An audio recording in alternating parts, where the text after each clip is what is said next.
Assalamu alaikum. Welcome back, everyone. Ready for another deep dive? Assalamu alaikum. Always ready. What are we looking at today? This time we're going deep into Surah Al-Mut. It's the 83rd chapter of the Quran, and it's all about honesty, justice, the consequences of our actions, not just in this life, but the hereafter as well. Oh, Al-Mut, a powerful one, the defrauders, right? Exactly, the defrauders. And the way it contrasts the fate of those who deceive others with the ultimate triumph of, the righteous is just remarkable. It really makes you think. It really does. The whole structure of the Surah emphasizes accountability. Our choices matter, not just for this life, but eternally. And it pulls no punches. Right from the first verse, woe to the defrauders. So strong, so direct. No mincing words there. Sets the tone for the entire Surah, for sure. He does. And then it gets specific. Verses 2 and 3 talk about those who take full measure when they're buying, but give less when they sell. Interesting. Why that specific focus, do you think? I think it shows how important fairness is in all our dealings, especially trade.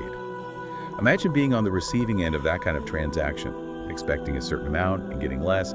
You'd feel cheated, wronged. It's universal. It is. It's a feeling anyone can understand. And Islam places huge emphasis on honesty and integrity, especially in business. The Surah reinforces that. For sure. It's a reminder that dishonesty, even in small things, can have a big impact. But these verses go beyond earthly consequences. Verses 4 through 6 bring in a much bigger picture. Do such people not think that they will be resurrected for a tremendous day, the day loyal people will stand before the Lord of all worlds? This shifts the focus to ultimate accountability, the day of judgment. Exactly. It's a core belief in Islam that our actions have eternal consequences. And knowing we'll stand before Allah, the Lord of all worlds, well, that should influence our choices. It makes us live with a sense of responsibility for everything we do, think, intend. Wow, you really start to see your actions differently with that in mind. But for those who ignore this accountability, the Surah paints a vivid picture of their fate. Verses 7 through 9 describe Sijin. But no, the wicked are certainly bound for Sijin, the depths of Heleski, and will make you realize what Sijin is. A fate, already sealed, intense imagery.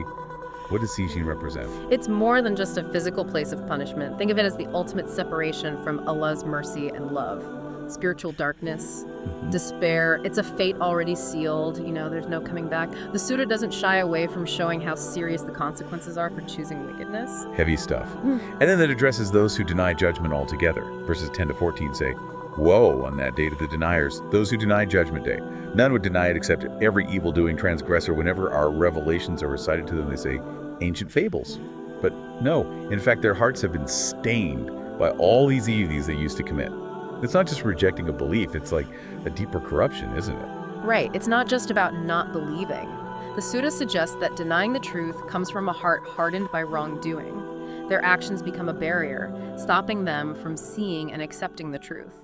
They call the Quran ancient fables because they can't see beyond their own limited view, a view that's been clouded by their own bad deeds.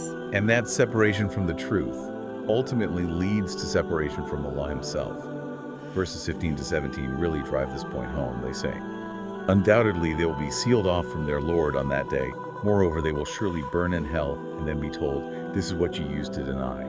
Such a powerful image of spiritual isolation. It really highlights the loss they experience by turning away from Allah. In Islam, true fulfillment, contentment, it comes from aligning yourself with Allah's will.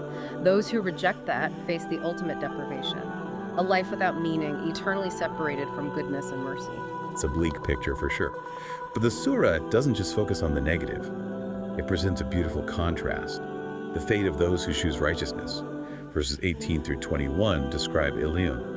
But no, the virtuous are certainly bound for Ilion elevated gardens, and what will make you realize what Ilion is, the fate sigils of these sealed, witnessed by those nearest Suto Ellis. How is Ilion different from Sijin? Imagine the highest level of paradise, a realm of incredible beauty, bliss, reserved for those who live virtuously, submitting to Allah. But it's not just some physical garden, it's a state of being, of spiritual fulfillment, a closeness to Allah beyond anything we can grasp here. And the surah gives us glimpses of this paradise with incredible imagery. Verses 22 through 28. Surely the virtuous will be in bliss on succinfidisa couches, gazing around. You will recognize on their faces the glow of delight. They will be given a drink of sealed, pure wine whose last sip will smell like musk. So let whoever aspires to this strive diligently at it. And this drink's flavor will come from Tasnim spring, from which those nearest to Allah's will drink. It's so vivid, so alluring. They are. They're like windows into the reward waiting for those who choose righteousness. But remember, these are symbolic, conveying the deep peace, joy, and fulfillment believers find in paradise. Think of pure contentment, inner peace radiating outwards. That's the essence of what these verses are trying to show. It's a complete opposite to the fate of the wicked.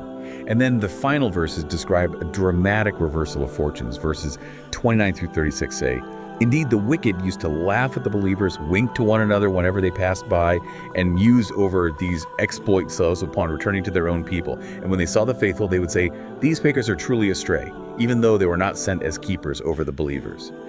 But on that day, the believers will be laughing at the disbelievers as they sit on canopious couches looking on. The believers will be asked, 'Have the disbelievers' been paid back for what they used to do?'" What a powerful image. It's a reminder that worldly power, mockery, it means nothing in the end. What matters is our standing before Allah. The believers, once ridiculed, will witness divine justice being served.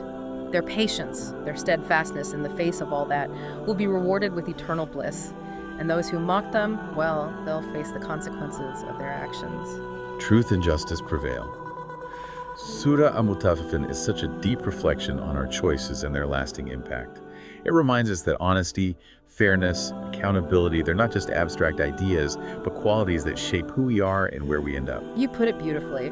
This surah really gives us a lot to think about. How can we apply these timeless lessons in our own lives?